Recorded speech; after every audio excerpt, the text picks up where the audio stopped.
പാലക്കാട് നഗരസഭ പുതിയ ഭരണസമിതിയുടെ ആദ്യ ബജറ്റിൽ മാലിന്യ സംസ്കരണത്തിനും റോഡുകളുടെ നവീകരണത്തിനും കുടിവെള്ളത്തിനും തെരുവ് വിളക്കുകൾക്കും മുൻഗണന. നഗരസഭാ വൈസ് ചെയർപേഴ്സൺ ടി ബേബി അവതരിപ്പിച്ചു. ബജറ്റ് അവതരണം കാണാൻ ബിജെപി സ്ഥാനാർത്ഥിയും. സ്പോർട്സ് ഹബ്ബ്, നഗര സൗന്ദര്യവൽക്കരണം എന്നിവയ്ക്കും ബജറ്റ് ഊന്നൽ നൽകുന്നു. നഗരത്തിൽ സ്വന്തം ബ്രാൻഡിൽ ജൈവവളം നിർമ്മിക്കും. സ്മാർട്ട് സേവന സബ് സെന്ററുകൾ, സാനിറ്റേഷൻ ഹബ്ബ്, തെരുവുനായ പുനരധിവാസ പദ്ധതി, ഭിന്നശേഷി സൗഹൃദ പദ്ധതി എന്നിവയ്ക്കാണ് മറ്റു മുൻഗണനകൾ. മേലാമുറിയിലും ഒലവക്കോടും പുതിയ കെട്ടിടങ്ങൾ നിർമ്മിക്കും. പ്രഭാത സവാരിക്കാർക്കായി തുറന്ന ജിംനേഷ്യങ്ങളും നിർമ്മിക്കുമെന്ന് ബജറ്റ് വാഗ്ദാനം ചെയ്യുന്നു. വിദ്യാലയങ്ങളിൽ അത്യാധുനിക മൈതാനങ്ങളും നിർമ്മിക്കുമെന്ന് ബജറ്റിൽ പറയുന്നു. ജ്യോതിർഗമയ 2 എന്ന പേരിൽ നഗരപരിധിയിലെ തെരുവ് വിളക്കുകളില്ലാത്ത എല്ലായിടത്തും വിളക്കുകൾ സ്ഥാപിക്കും. പാർപ്പിടത്തിനായി പുനർജനി പദ്ധതി നടപ്പാക്കും.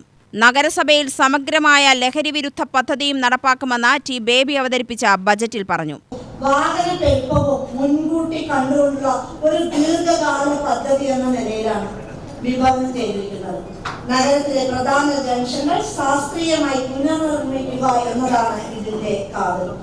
പ്രധാന ജംഗ്ഷനുകളുടെ വീതി കൂട്ടി ശാസ്ത്രീയമായ റൗണ്ടാനുകൾ നിർമ്മിക്കുന്നതിലൂടെ സിഗ്നലുകളുടെ സഹായമില്ലാതെ തന്നെ വാഹന പ്രവാഹം നിയന്ത്രിക്കാനും സാധിക്കും.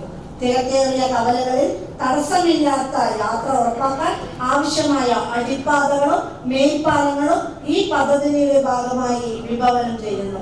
സിഗ്നലുകളിൽ കുടുങ്ങിക്കിടക്കാതെയുള്ള യാത്ര ഇന്ധനക്ഷമത വർദ്ധിപ്പിക്കുകയും വായു മലിനീകരണം കുറയ്ക്കുകയും ചെയ്യുന്നു.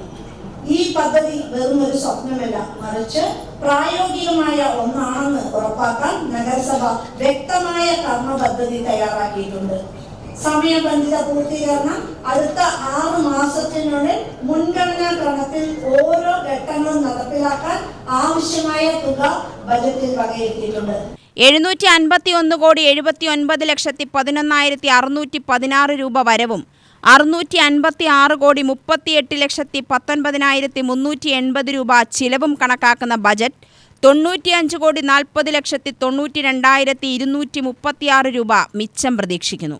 ബജറ്റ് അവതരണം കാണാൻ ബിജെപി പാലക്കാട് മണ്ഡലം സ്ഥാനാർത്ഥി ശോഭാ സുരേന്ദ്രൻ, മുൻ നഗരസഭാ അധ്യക്ഷ പ്രമീള ശശിധരൻ, മുൻ കൗൺസിലർ എൻ ശിവരാജൻ എന്നിവരും എത്തിയിരുന്നു. UTV news, Palakkad.